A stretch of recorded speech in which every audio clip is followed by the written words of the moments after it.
By my clock. Mine too.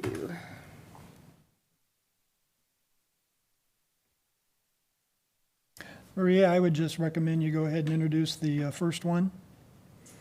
Identify it as a residential, and then I will do an abbreviated portion. And we're live. Okay. Good morning, everyone. Today is September 7th, 2023. We will be having the Board of Equalization hearing.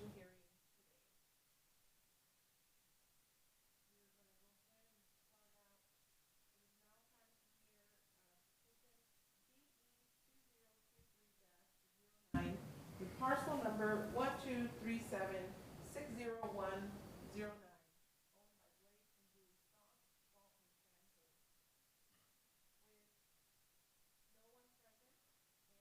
We also have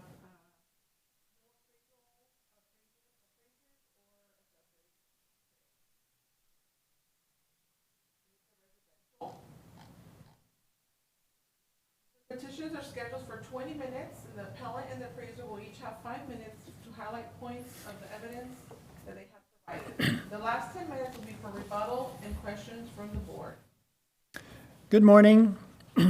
Welcome to the Franklin County Board of Equalization. The board members are Lexi Moore, Gregory Garcia, and myself, Joe Christ. Our chair is Maria Perez. The board is a quasi-judicial body, which means having to do with the powers that are to some extent judicial, as those of certain federal and state boards and commissions. The board and the assessor's office are independent of each other. Our role is to review the facts presented by both parties and determine the market value of the property as of January 1st of the assessment year. The law grants presumption of correctness to the assessor. The burden is on the petitioner to prove the assessment is incorrect.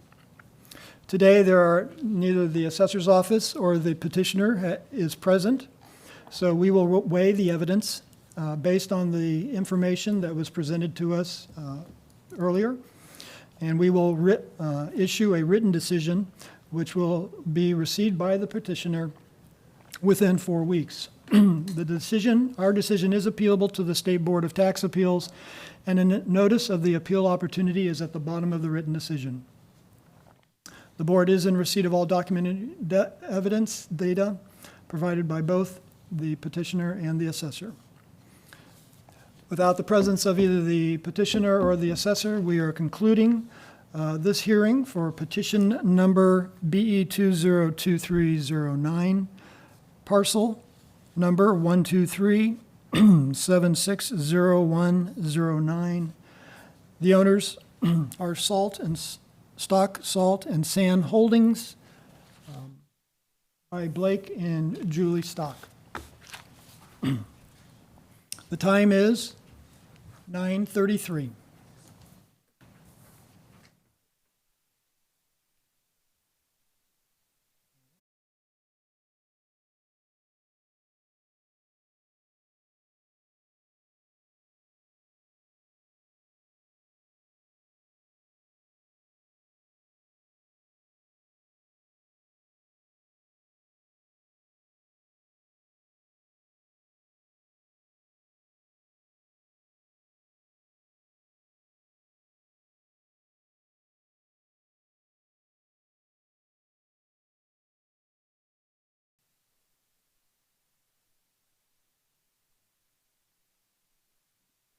Today is September 7th, 2023. Board of Equalization hearing presented. The time is now 10 a.m.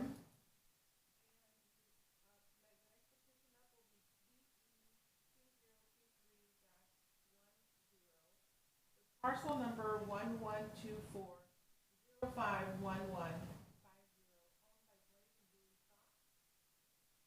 that are not present. Also not present. This is a residential petition. This petition is scheduled for 20 minutes. 5 minutes to highlight points of the evidence provided. The last 2 minutes will be for rebuttal and questions from the board. Good morning. Welcome to the Franklin County Board of Equalization. The board members are Lexi Moore, Gregory Garcia, and myself, Joe Christ, as chair. Our clerk is Maria Perez. The board is a quasi-judicial body, which means having to do with the powers that are to some extent judicial as those of certain federal and state boards and commissions. The board and the assessor's office are independent of each other. Our role is to review the facts presented by both parties and determine the market value of the property as of January 1st of the assessment year. The law grants presumption of correctness to the assessor. The burden is on the petitioner to prove the assessment is incorrect.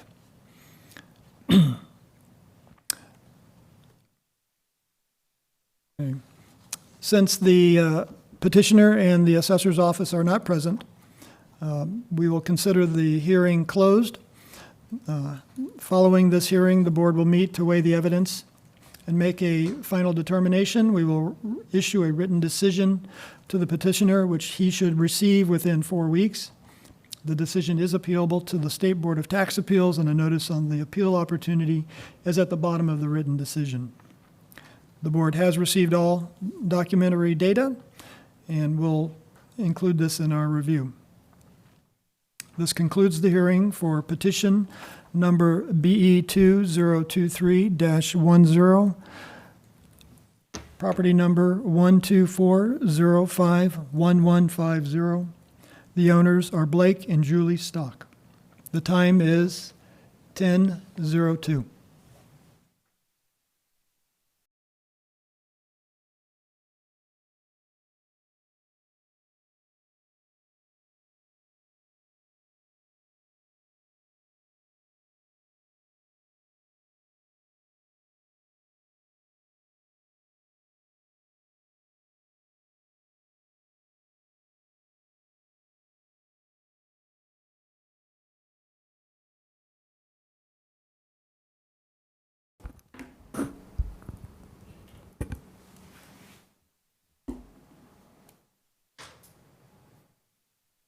Morning, today is September 7th, 2023. Time is now 10:36 a.m. Next is BE 2023-12 with parcel number 116351236, Terry and Terry Steichen.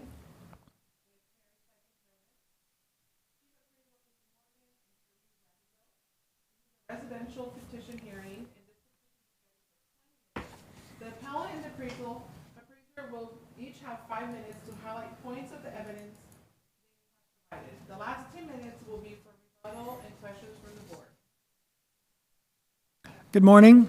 Welcome to the Franklin County Board of Equalization. The board members are Lexi Moore, Gregory Garcia, and myself, Joe Christ. As the chair, our clerk is Maria Perez. The board is a quasi-judicial body, which means having to do with the powers that are to some extent judicial as those of certain federal and state boards and commissions. The board and the assessor's office are independent of each other. Our role is to review the facts presented by both parties and determine the market value of the property as of January 1st of the assessment year. The law grants presumption of correctness to the assessor. The burden is on the petitioner to prove that the assessment is incorrect. The hearing will be recorded, and all testimony is under oath. Our clerk will now ask you to affirm your testimony by raising your right hand and taking the oath.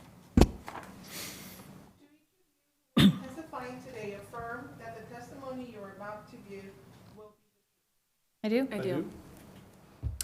Following your hearing, the board will meet to weigh the evidence and make a final determination. We will issue a written decision to you that you should receive within 4 weeks. The decision is appealable to the State Board of Tax Appeals, and a notice of the appeal opportunity will be at the bottom of the written decision. The board is in receipt of all documentary data provided by you and the assessor's office, and we have reviewed it. The appellant will present your case first, and then the assessor will present her case. You may begin. Well, thanks for the opportunity to come and share my thoughts and feelings about the current trend of what's going on. Of course, the Board of Equalization talks about 100% true and fair market value. Amount a buyer is willing to pay, and Franklin County uses the mass appraisal methodology. We use a lot of TLAs and FLAs of assessors' use of racial studies, limited sales data, market trends, coefficient, price-related differentials. A lot of these factors to achieve the assessment equity is, I imagine, basically computer-driven by all the end results of what goes on. In page 9, you can see the assessment ratio is a 94.7 and a COD of 6.1 and a PRD of, which are a lot of things that the common homeowner has no clue what you're talking about, or has no idea how this really affects their overall understanding of why something changes maybe somewhat drastic to the homeowner. The common homeowner never understands this, and with a phone call, we find out why it increased from 1% to 15% in 1 year. Gives all the reasons of a basis within a handful of properties that decide some of these actions. When I asked about if there's ever been a year that they've ever reduced any assessment, and of course the answer was no, even in 2008 when there was a bit of crisis within the real estate markets and the mortgages. So just to kind of get through a lot of this, page 5 is a picture of the property, and you can, if you can get to page 5. Mm-hmm.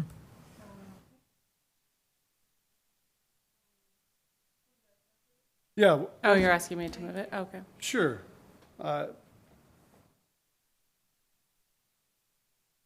Page 5 shows a picture of the property, and as you can see there, the whole front yard is a utility reserved opportunity with power and phone and power and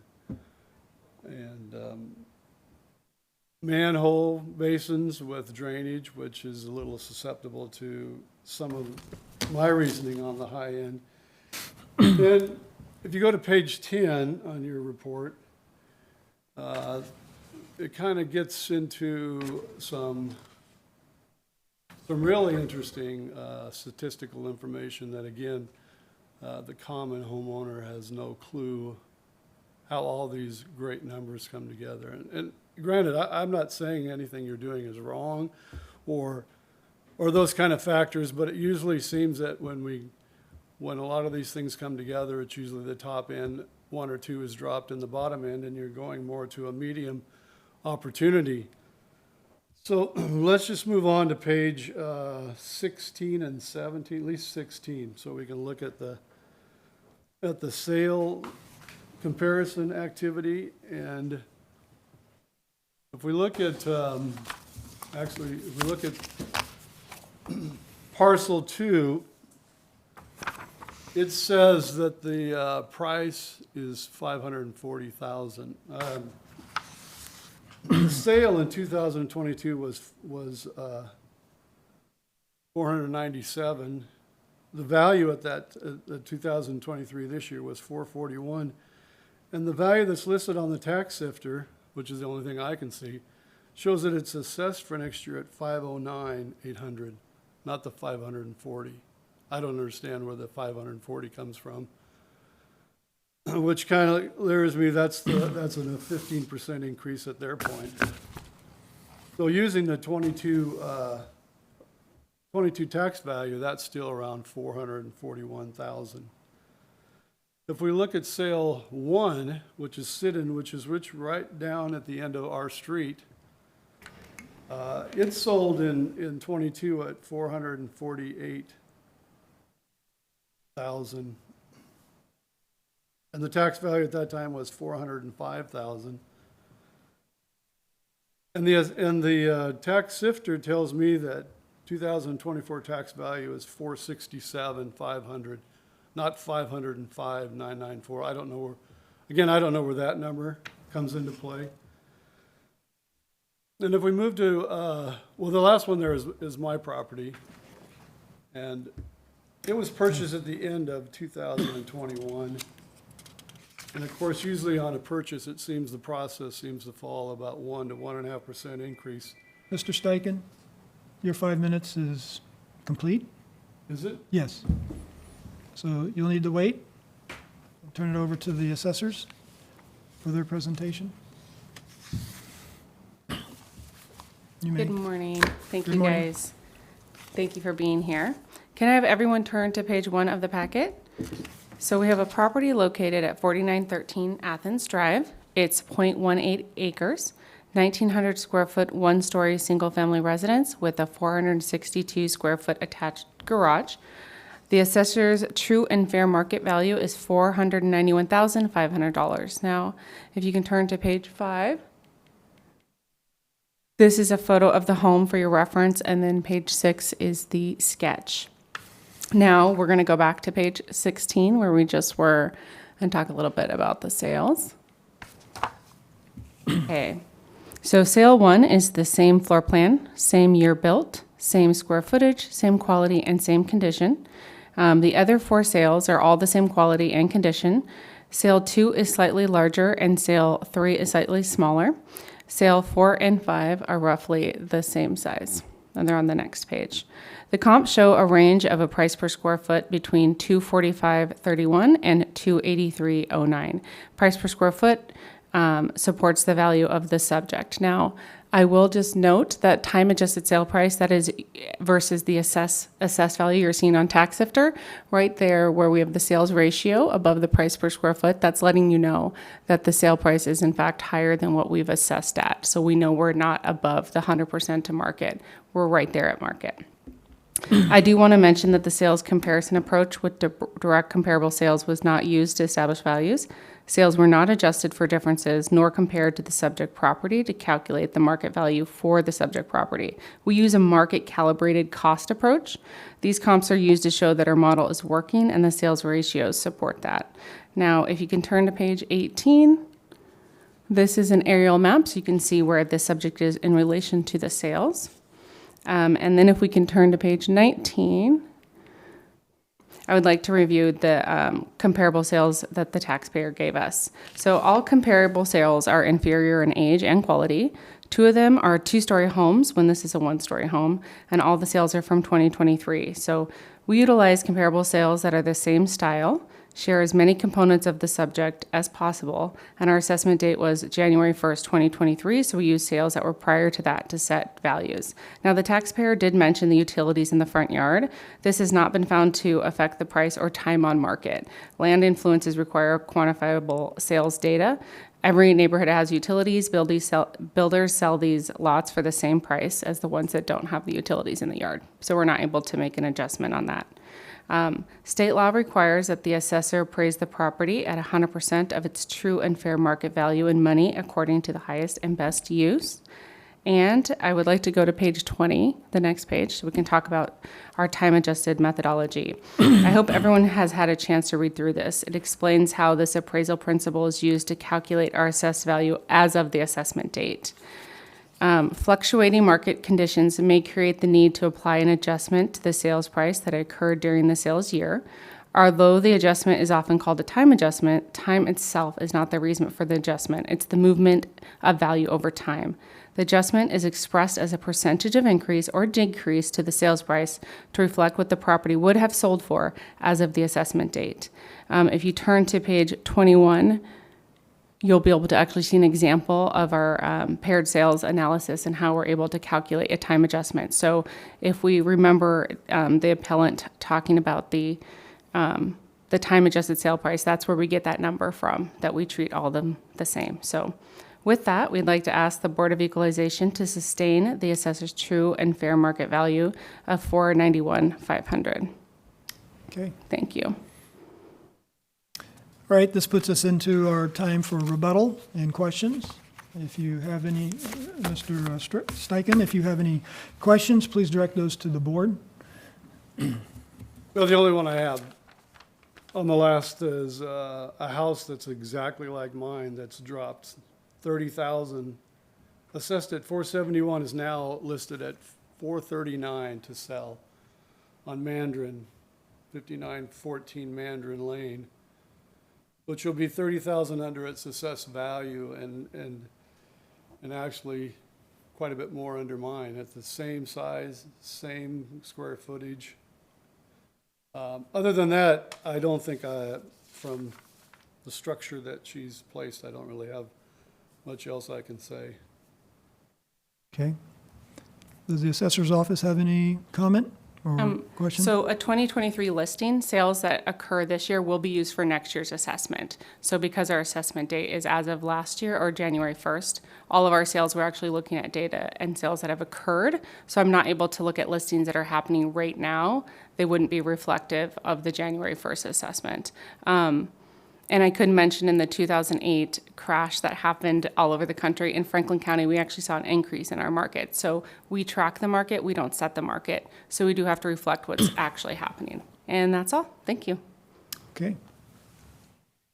Would it be helpful for you guys for next year's values to know if homes are spending a longer time on the market and dropping?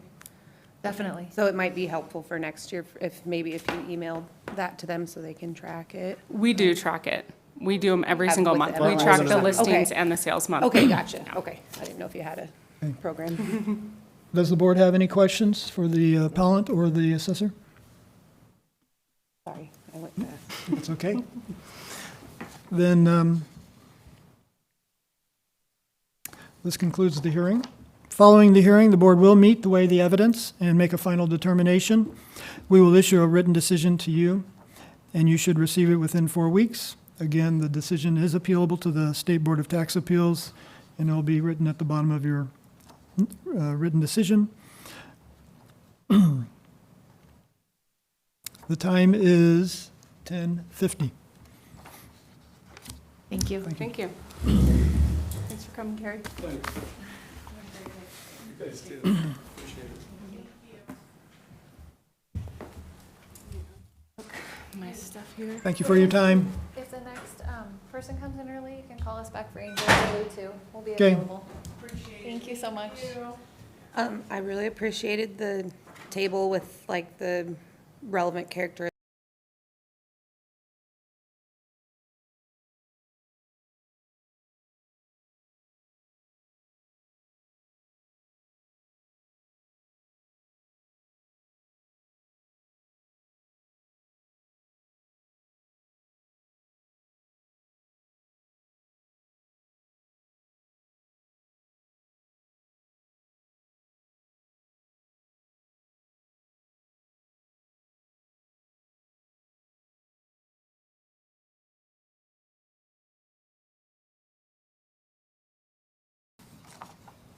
Let's go ahead and start. Today is September 7th.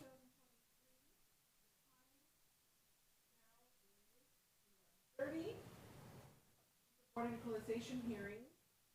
Start off with petition 2023.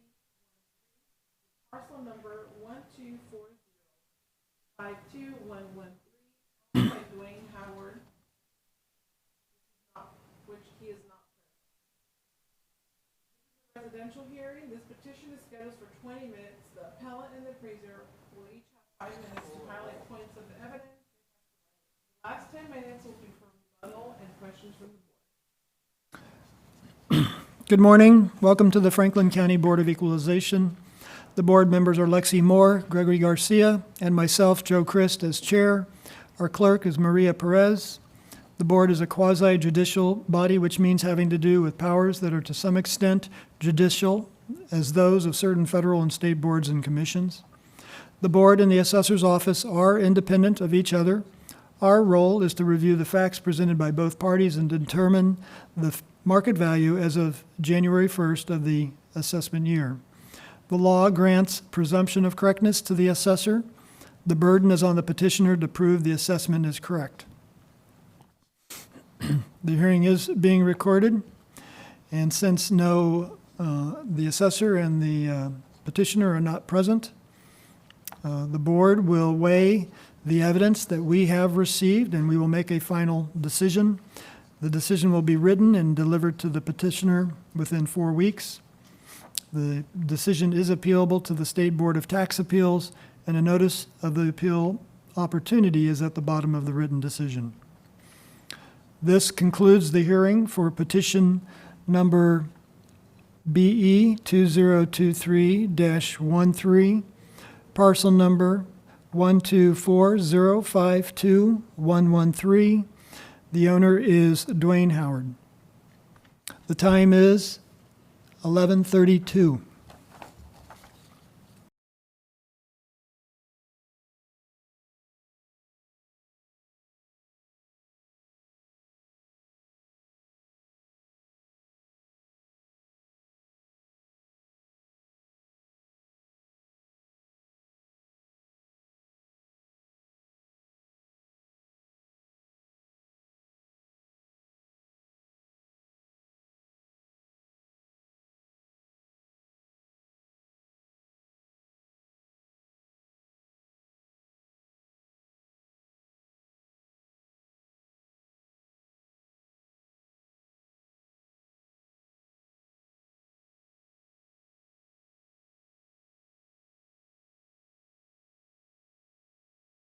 Again.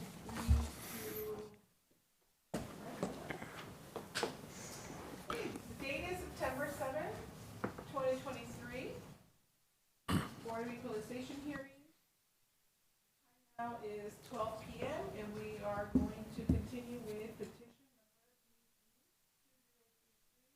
number 14 with parcel number 124052104 owned by Dwayne Howard. Not present. Residential hearing. This petition is scheduled for 20 minutes.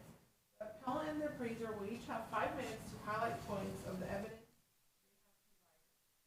The last 10 minutes we will be for rebuttal and questions from the board. Okay. Good morning. Welcome to the Franklin County Board of Equalization. The board members are Lexi Moore, Gregory Garcia, and myself, Joe Christ, as the chair. Our clerk is Maria Perez. The board is a quasi-judicial body, which means having to do with powers that are to some extent judicial as those of certain federal and state boards and commissions. The board and the assessor's office are independent of each other. Our role is to review the facts presented by both parties and determine the market value of the property as of January 1 of the assessment year. The law grants presumption of correctness to the assessor. The burden is on the petitioner to prove the assessment is incorrect. Since neither the assessor nor the petitioner are present, we will conclude this petition. The board will weigh the evidence that has been provided to us and make a final determination. We will issue a written decision to the petitioner, which he should receive within 4 weeks. The decision is appealable to the State Board of Tax Appeals, and a notice of the appeal opportunity is at the bottom of the written decision. This concludes the hearing for petition number BE 2023-14. The parcel number is 124052104. The owner is Dwayne Howard. The time is 12:02.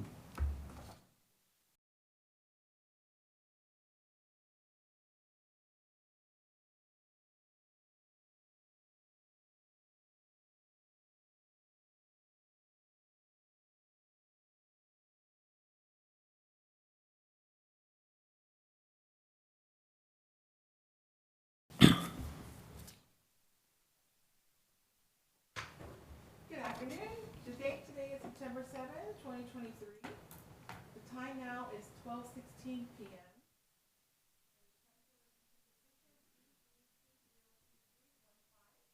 Parcel number 1185.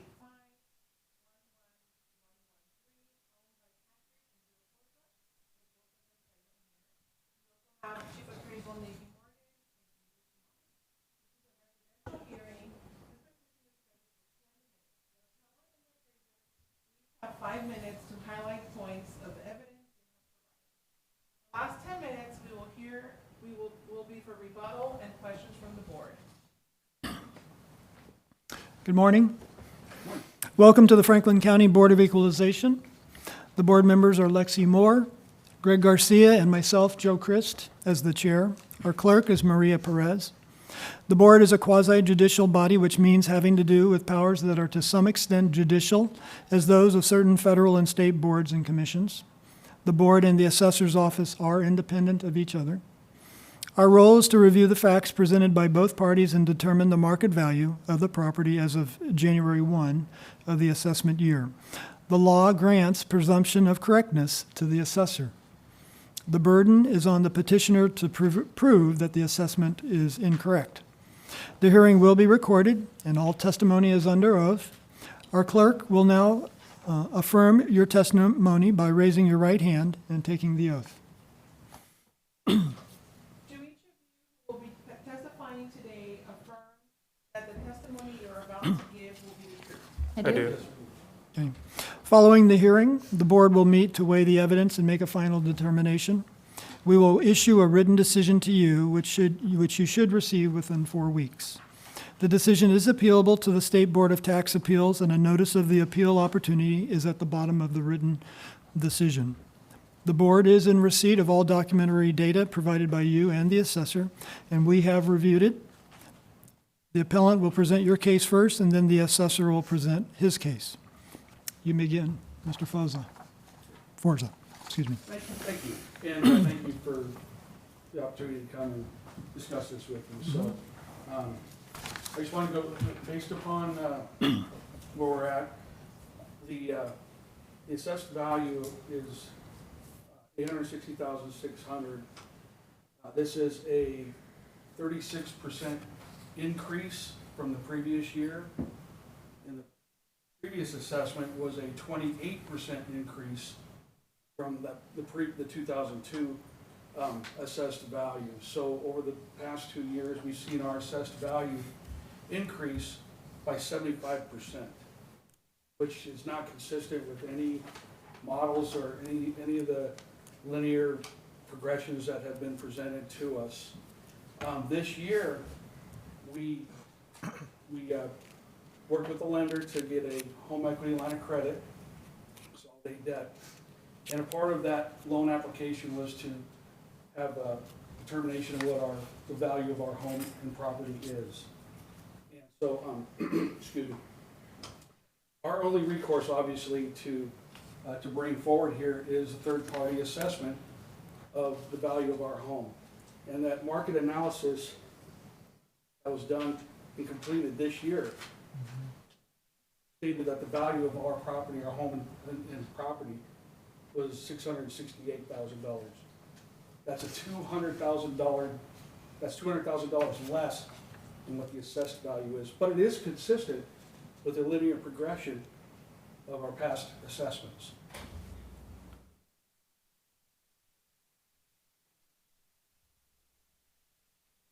Okay. So anyway, we're asking that you reconsider that value and look at and take into account the third-party assessment of what the value of our property is, and we're willing to accept that as our assessed value. All right. Then we will go to the assessor. All right. Good morning, everyone. Thank you for being here. So if you can please follow me to page 1. It's a brief description of the property. Property is located in 3013 Bosch Court in Pasco. It's a half acre, sitting on a half acre lot. It's a 1-story, 2680 square feet with an attached garage of 894 square feet and a rear covered porch of 539 square feet. The assessor's true and fair market value is $860,600. If you can follow me, please, to page 6, where it will show a photo of the property. Page 7 shows a sketch of the property. And page 8, So I just want to reemphasize that state law requires that the assessors appraise property at 100% of its true and fair market value in money according to the highest and best use. Residential properties are valued using a sales-adjusted cost approach and are adjusted annually to reflect current market conditions, as well as that the mass appraisal process then utilizes the sales to assist in calibrating assessments to market value. Now, if you can please follow me to page 11. Here is a neighborhood stat summary report. you'll see that our grand total for the neighborhood was 99.8% accurate based on the 55 sales that occurred last year for the neighborhood. If you can please turn to page 15. Here I went ahead and included 4 comparable sales to the subject. Land was not extracted, only noted, as all sales are comparable in acreage. As you can see, cell 1 is slightly smaller in square feet, same quality and condition. The bonus room and swimming pool were extracted, and when comparing only total living space, we get 380 versus subject's 313 price per square feet. Cell 2 is 2 years older, smaller in square feet, inferior in quality. The outbuilding was extracted, and when comparing only total living space, we get 365 versus 313 price per square feet. Cell 3, it's a 2,000-year built home, smaller in square feet, same quality and condition as the subject. The bonus room, pool, and outbuilding were extracted, and when comparing only total living space, we get 328 versus 313. And cell 4 is only 1 year older, slightly higher in square feet, same quality and condition. And when comparing only total living space, we get 300 versus 313 price per square feet. And this sale did take place towards the end of the year in 2022. The comps show a range of $300 to $380 price per square feet and support the assessed value of the subject. I did just want to mention that the sales comparison approach with direct comparable sales was not used to establish values. The sales were not adjusted for differences nor compared to the subject property to calculate the market value for the subject property. Now, if you can please follow me to page 17. This provides an aerial map of the comparable sales and the subject's location. Page 18 and 19, I did just want to review the appellant's sales comps that they used. As you can see, they provided 19 total comps from their HELOC analysis report. 15 out of the 19 comps used, though, are from 2023, which were not used at all to set values. The 4 sales that were from 2022 were all different style of homes and not comparable to the subject. We utilize comparable sales that are the same style, share the many components of the subject as possible. Because our assessment date was January 1st, 2023, we used 2022 sales to set values. If I can have you go to page 20, please. This is our time adjustment methodology. To summarize, fluctuating market conditions may create the need to apply an adjustment to sale prices that occurred during the sale year. Although the adjustment is often called the time adjustment, time itself is not the reason for the adjustment. It is a movement of value over time. Time adjustment is expressed as a percentage of increase or decrease to the sale price to reflect what the property would have sold for as of the assessment date, which is January 1st, 2023. And if I can have you please go to page 21. This shows how we calculate time adjustment, and it's by using the resale analysis technique to track the change in the market over time in order to calculate new market values as of the effective date of appraisal, which is January 1st, 2023. And with that, we ask that the Board of Equalization sustain the assessor's true and fair market value of $860,600. Thank you. Okay, thank you. So this part of the hearing allows you to ask questions or provide rebuttal, or for the assessor to ask questions or provide rebuttal. So if you have questions, please direct those to the board. Okay. You may, go ahead. So, one is, as property owners, our only recourse is to seek a third party to findings of the county's assessment. So we've done that, and so we'll stand by with that. The other is that I do believe that looking at homes that were in excess of, $100 or in excess of $1 million sale price is not comparable. Not comparable to our house. Mm-hmm. I firmly believe that there's no way I could list my house today for what the assessed value is, even get a sniff of any. And like I say, having a market analysis done, which is, a lot in which how realtors would be pricing the home, would be looking to list it the same. They would never list my house at $860,000. So I'm asking that, again, our only recourse is to take the course we did, have a third party look, have a third party input to it, and ask that third party input be considered. We don't feel that the nonlinear, this approach and to look at our property assessed value and our property taxes having a 75% increase over 2 years, it just doesn't seem acceptable to us. That doesn't seem right. It doesn't follow any type of linear progression at all. We haven't made improvements to the home that would justify a 75% increase to the assessed value.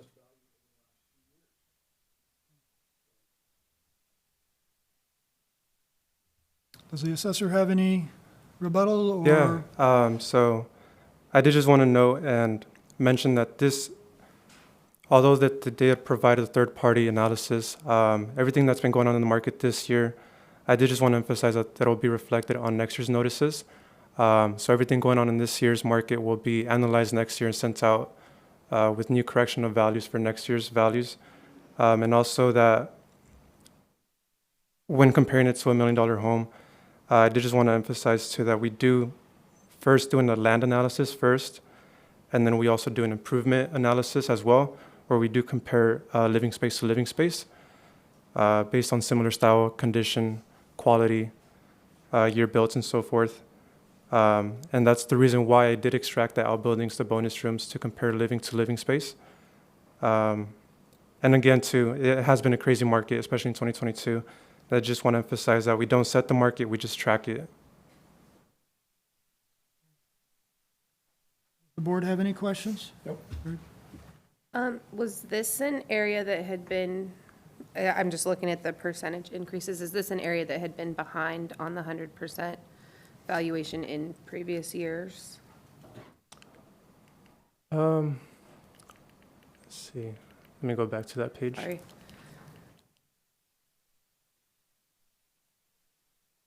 Here we are. So we try to be at 100% of market value every year. This is just what we saw for the year of 2022. I don't believe we were behind. It's just keeping up with the market has been crazy. And with all the sales that did occur in 2022, we did have a lot of sales to go based off of. So that is where we landed. Okay. Did this area fall into the physical inspection area? No, it was not. Okay. No. All right. Okay, the board doesn't have any other questions? Greg? Okay. All right. Then this concludes the hearing for petition number BE 2023-15, parcel number 118511113. Owners are Patrick and Jill Forza. A final decision will be received by you within 4 weeks. The decision is appealable to the State Board of Tax Appeals, as we have noted before, and that will be at the bottom of your written decision. Okay, the time is 12:30.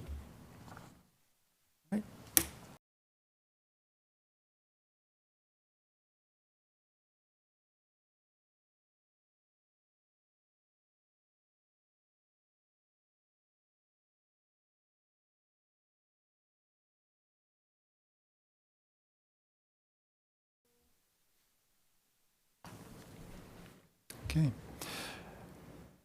These are the Board of Equalization's decisions for September 7th, 2023. Regarding petition number BE 2023-09, property number 123760109. The owners are Blake and Julie Stock, Salt and Sand Holdings.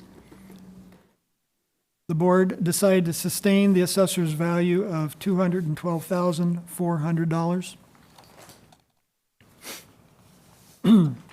Regarding petition BE 2023-10, property number 124051150.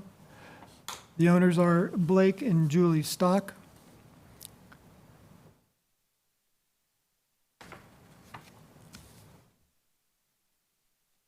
There's no sustained value under.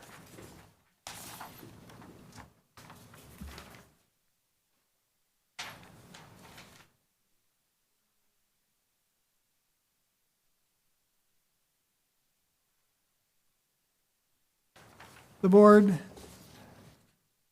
decided to sustain the assessor's value of $1,009,200. With regard to petition number BE 2023-12, property number 116351236. Owners are Carrie and Carrie Steichen. The board decided to sustain the assessor's value of $491,500. Regarding petition BE 2023-13, property number 124052113, the owner is Dwayne Howard. The board decided to sustain the assessor's value of $1,352,900. Regarding petition BE 2023-14, property number 124052104, the owner is Dwayne Howard.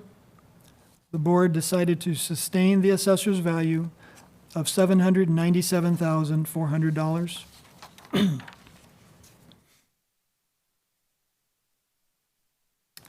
With regard to petition BE 2023-15, property number 118511113, owners are Patrick and Jill Forza. The board decided to sustain the assessor's value of $860,600. This concludes the petitions that were heard on September 7th, 2023. The time is now 12:41. The meeting is now adjourned.